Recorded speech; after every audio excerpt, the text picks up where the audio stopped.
Et bienvenue, traileuses, trailers, runneuses, runners, dans ce nouvel épisode du 5 km à l'Ultra Trail, podcast qui partage des conseils pour que vous puissiez courir et atteindre vos objectifs personnels dans la course à pied. Et salut les amis, bienvenue dans ce nouvel épisode, cette nouvelle capsule du 5 km à l'Ultra Trail. Et aujourd'hui, j'aimerais te partager une réflexion que j'ai eue suite à un commentaire sur ma chaîne YouTube, c'est les podcasts version YouTube, et aussi un mail que j'ai reçu d'une personne qui a réagi à un de mes mails que j'ai envoyé, qui était un mail de motivation, parce qu'on a besoin de motivation. Moi le premier, comme tout le monde, mais surtout aujourd'hui, là j'enregistre au lundi de Pâques et je manque un peu de motivation et c'est quand même hyper, frustrant parce que il a fait super beau aujourd'hui et je suis donc sorti. Donc j'ai pas manqué de motivation, mais mauvaise nuit, mauvais sommeil, pas assez dormi, ça plus ça fait que à la fin, les journées sont longues ou les nuits courtes. Bref, tu manques de motivation. Je suis quand même sorti, je suis quand même content. J'ai fait une belle sortie en plus. J'ai profité du soleil et de récupérer un petit peu de vitamine D parce que je suis un petit peu faible en vitamine D, mais comme tout le monde l'hiver. Et néanmoins, je tenais à partager donc un mail de motivation. Je disais grosso modo que tout le monde a commencé par un premier kilomètre, tout le monde a commencé dans la difficulté. Faut pas croire que c'est pas parce qu'on court des 20, des 30, des 100 km et plus que tout est facile pour nous. Regarde, aujourd'hui, j'ai couru 17 km et j'en ai plein les pattes pour te dire que, ok, peut-être que toi, tu cours pas 17 km, mais ça va venir tôt ou tard, ça va venir avec la persévérance, la régularité, la progressivité et les bonnes séances. Donc voilà, c'était un petit mail de motivation et cette personne, justement, me disait que elle aimerait bien courir, faire des distances plus grandes en voyant les autres sur Strava, sur les réseaux certainement, tu vois, avec des distances de fou, j'ai envie de dire, celles que je parcours aussi, mais c'est vrai que ça peut sembler être le Graal de vouloir toujours courir plus. Je pense qu'il faut simplement trouver ses limites, ça vient avec les expériences, ses limites. Non, c'est ses distances de course favorites, on va dire. Moi, personnellement, j'aime beaucoup maintenant allonger la distance. Pourquoi ? Parce que ça me permet déjà, de prendre mon temps pour prendre des photos, tu vois, profiter d'être là, parce qu'au prix des courses, c'est bien d'être là, pas bâcler une course en 2 heures, et puis non.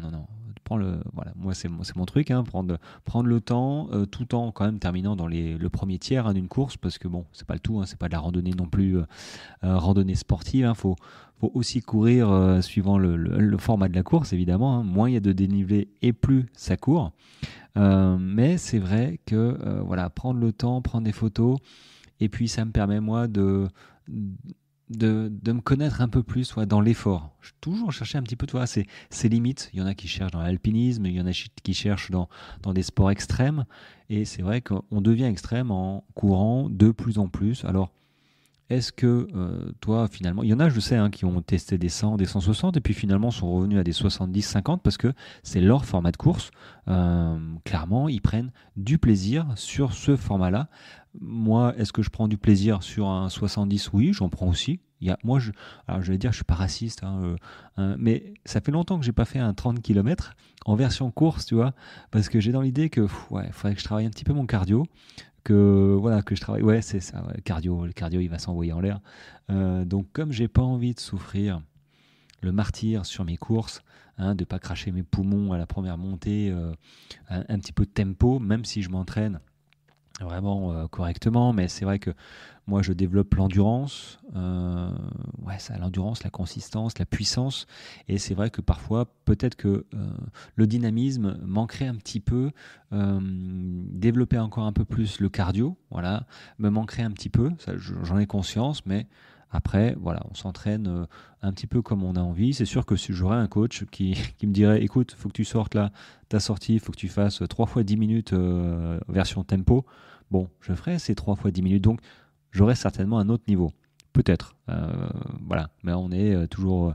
Les cordonniers sont les plus mal chaussés, mais j'ai bien conscience que oui, effectivement, il faut que moi aussi, je donne des directives, des séances à mes coachés. Bah, ce serait bien que je me fasse aussi à moi mon plan d'entraînement vraiment spécifique en me disant, comme si j'étais un élève, voilà, un coaché, et que mon coach me dise, allez, tu fais ça. Bon, bah, voilà, il faudrait que je change un petit peu de peau.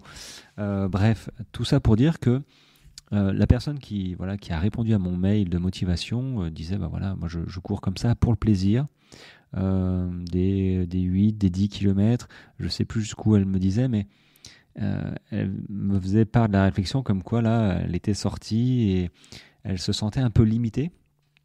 Enfin, cette personne, c'était un homme, hein, il se sentait un peu limité et il voyait pas comment il pouvait améliorer, comment il pouvait courir plus pour atteindre ces distances qui lui semblent énormes. Alors déjà, moi, ces distances, elles me paraissaient aussi énormes. Quand je courais des 20 km trail où ouais, j'étais en tempo, enfin, voilà, c'était une course, donc on y allait, quoi. Et quand je voyais des courses de 40, 50 km avec du dénivelé, je me disais, mais comment ils font, les gars? Comment ils font pour pas être explosés? Moi, au bout de 2 heures, 2 heures et demie, 3 heures, mais c'est pas. Alors déjà, l'appétit vient en mangeant, le physique se développe aussi en courant, petit à petit, hein. Tu vas pas faire un 50 bornes la première année, normalement, si tout se passe bien. Et en fait, il faut bien comprendre que plus on allonge la distance, plus on doit développer cette capacité à durer et à être résilient à l'effort. Donc le cardio, oui, se travaille encore, mais un petit peu moins que sur un 20 km ou un 30 km. Même un 30 km, ça commence à causer, point de vue endurance, parce qu'un 30 km avec peut-être 1500 mètres de dénivelé ou 2000 mètres de dénivelé, bah, très clairement, tu vas passer quelques heures sur ta course.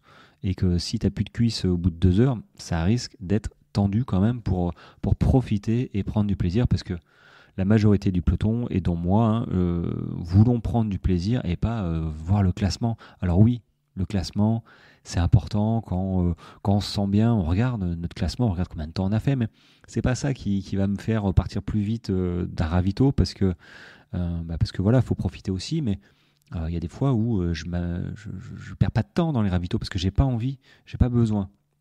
Et à la fin, c'est vrai qu'on est hyper content de franchir cette ligne d'arrivée et puis se challenger un petit peu parfois en se disant, ah tiens, si je suis dans le premier tiers, c'est cool, je vais essayer de faire plus la prochaine fois.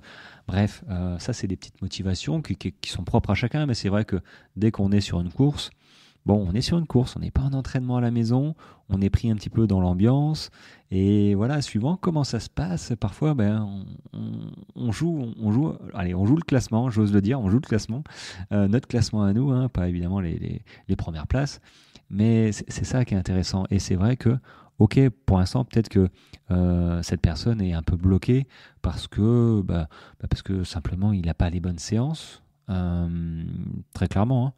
Il n'a pas les bonnes séances et peut-être qu'il sort pas assez, mais même en sortant 3-4 fois, il y a moyen d'allonger la distance. Donc je vais prendre contact avec cette personne, voir ce que je peux faire pour elle. Soit quelques conseils voilà, pour l'aiguiller, soit s'il a besoin de plus, il sait que voilà, je propose ça aussi, des accompagnements, pour ne pas le... Enfin, je veux dire, c'est un sport qui est tellement beau, il court pour le plaisir, mais il aimerait bien faire un peu plus, comme d'autres, hein, peut-être. Il y a des méthodes qui existent pour, très clairement, courir plus longtemps, donc faire plus de kilomètres, sans rentrer dans des efforts de malade, avec des séances d'entraînement. Non, non, non, il y a moyen d'avoir du plaisir en entraînement et en course, et petit à petit de faire des 20, des 30, des 40 et plus. Voilà. Ça rentre un petit peu dans le cadre de ma semaine développer l'endurance. Voilà, là je ne vais pas donner de séance, j'en donnerai je pense demain. Et du coup, alors je vais rebondir sur cette notion de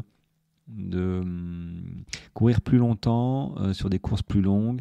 Donc voilà, j'ai reçu un commentaire sur YouTube là, qui me disait en fait voilà, les coureurs ils cherchent le Graal, c'est les longues distances.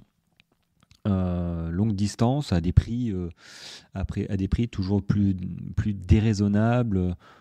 Alors bon, je lui ai répondu en commentaire, mais c'est pas le sujet de cette capsule. Alors est-ce que c'est vrai que l'ultra, on va dire, est-ce que l'ultra est le Graal? j'ai envie de dire, ça fait rêver. Voilà, ça fait rêver. Maintenant, il faut toucher du doigt ces distances. Est-ce que ça te convient? Est-ce que ça te convient pas? Est-ce que tu as envie de consacrer X heures par semaine pour atteindre ces distances aussi? Parce que c'est aussi du boulot. Moi, clairement, je suis à des... Il faudrait que je regarde mes semaines, mais elles sont pas énormes, hein. Sincèrement, elles sont pas énormes. Elles sont entre 5 et 7 heures par semaine.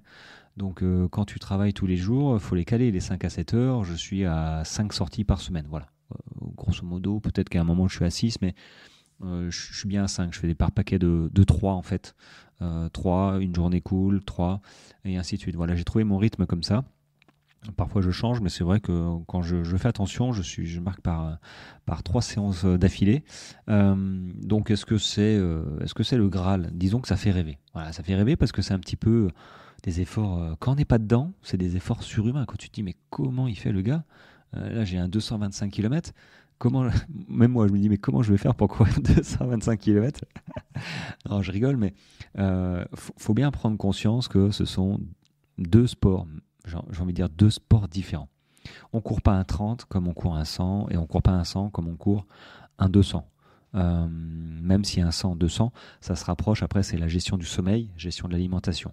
Mais voilà, plus c'est court, plus c'est intense. Donc les entraînements sont pas pareils, la gestion de l'effort est pas pareille.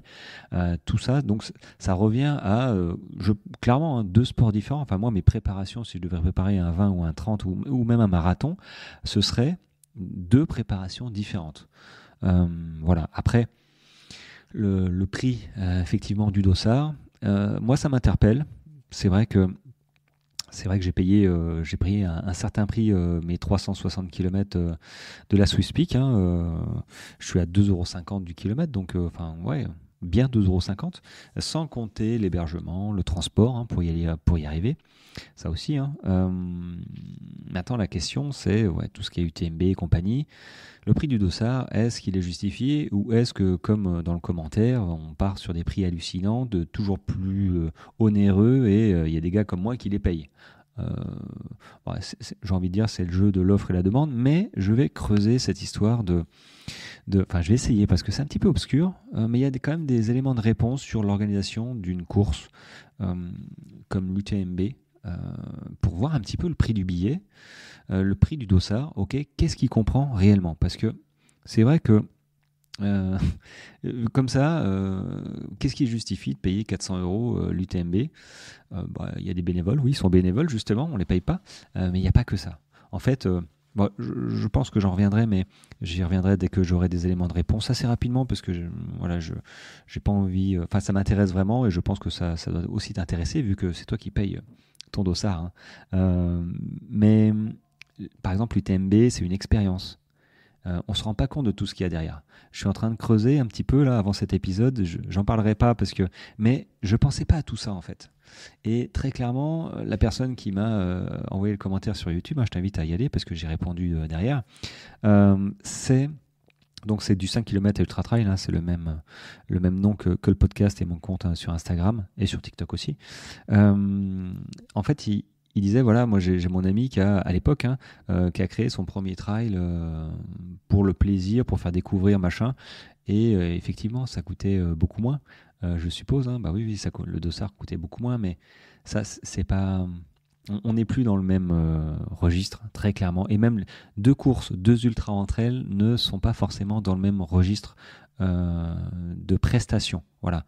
Donc ça aussi, c'est à prendre en compte. En fait, c'est une globalité à prendre en compte. C'est comme des voitures. Il y a des voitures de luxe et pourtant elles roulent à 50 en ville. Pareil j'allais dire une 2 chevaux, mais pareil qu'une Clio à 5 000 €. Sauf qu'il y en a une qui vaut au moins 10 fois plus.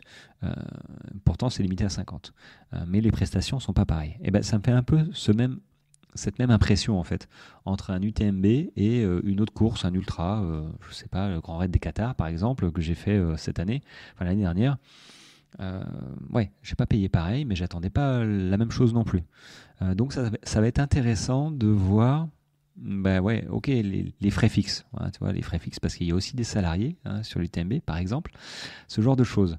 Même si Alors, même si, effectivement, moi j'aimerais que le prix du dossard soit, soit beaucoup moins et que ça augmente. Ouais, ça augmente. J'ai l'impression que ça augmente chaque année. C'est pas qu'une impression d'ailleurs, mais j'ai envie de dire c'est l'inflation, tout le monde augmente. Mais j'aimerais vraiment creuser et te proposer dans pas très longtemps voilà, les frais fixes. Et après, chacun voit midi à sa porte. Donc, comme voilà, j'aime le dire.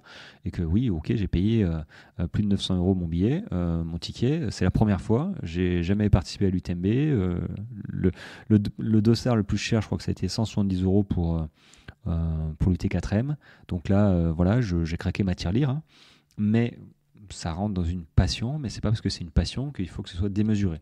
Chacun voit midi à sa porte, mais c'est vrai que je m'interroge sur le prix des dossards en règle générale. Donc je vais creuser cette histoire. Voilà. Bon, j'espère que cette capsule du lundi de Pâques pour moi t'as plu, voilà. Et bah, écoute, merci de ton écoute. Merci de ton écoute vraiment.